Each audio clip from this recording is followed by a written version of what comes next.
Hey guys, welcome back to a brand new video, and I've got some great news. Ethereum is starting to mount a comeback and our profitability numbers are starting to recover. So let's go ahead and go over those numbers.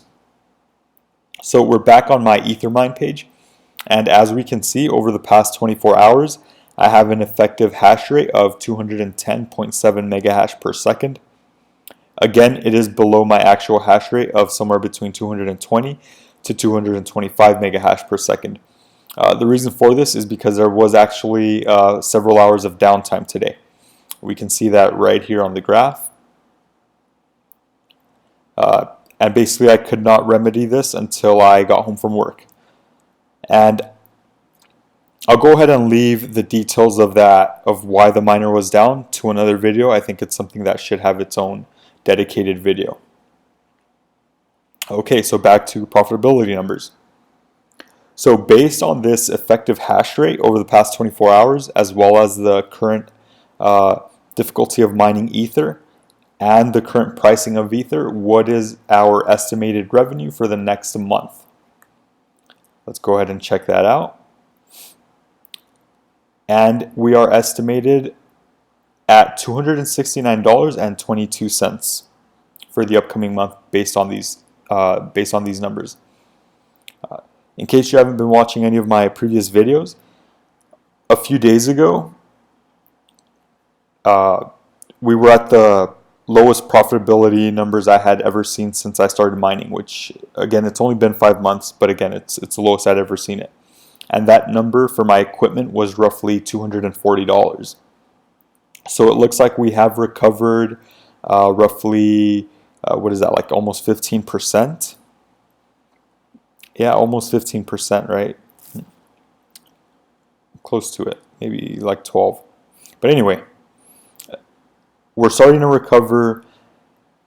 The profitability is starting to go back to the historical average profitability, which is great. We're not at numbers that were just horrendous, you know. At those numbers you were looking at break-even periods on equipment of upwards to 3 years.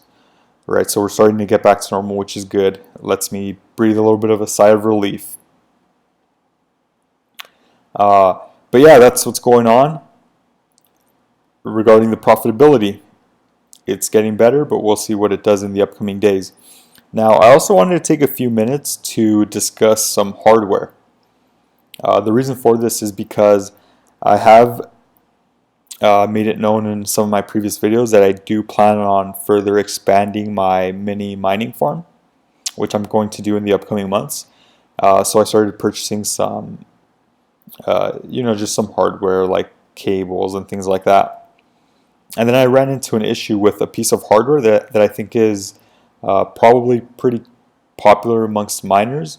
So I figured I'd just let you guys know what my issue is.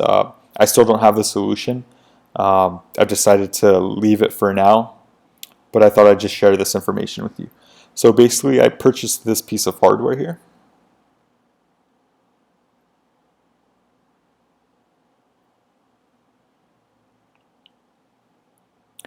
And so basically what it is this right here goes into a PCIe slot on a motherboard. And then we can see how it has 4 USB ports. Usually this hardware only has a single USB port, which is what makes this one so great, is that you only need one of these and it can connect up to 4 GPUs. So basically each USB port has obviously a cable running out of it that ends up connecting to a GPU. So with this single piece of hardware, you can connect, theoretically, you should be able to connect up to 4 GPUs. Usually the way my stuff is set up right now is that I have one of these per GPU. The problem is that this hasn't worked. I haven't had it working yet. I don't imagine that it's a problem with the hardware, like that it's not working. I believe the guy that I bought it from, he said it was working when he sold it to me, and I've known the guy for several months, and he's never sold me bad equipment, so I trust that this thing works. I have the feeling that it's rather compatibility issues with the motherboards or some other problem, but I don't think that this thing's bad. But anyway, I've been having issues with it. I haven't really looked into what could be causing it. All I did is I tried to plug and play, and that did not work. So plug and play with this does not work, at least in my case. And just to let you guys know, I have 3 different motherboards. Let me just pull them up here so I have that accurate information. So one of my motherboards is a biostar TB250 BTC. I tried to plug and play that piece of hardware, did not work. Didn't even read a single GPU on it. The second motherboard I tried it with is a gigabyte card. It is a Z for zebra, 270 Gaming 3 motherboard. Again, I tried to plug and play and it did not work. Not even a single GPU. And then the third motherboard that I tried it on is again a gigabyte, but this one was a Gaming B for Bravo 8. Gaming B8, yeah, that's all the info I've got on it. But that's my third motherboard. Again, I tried to do plug and play. It did not work. It did not read it. Again, I'm pretty confident that it's not the...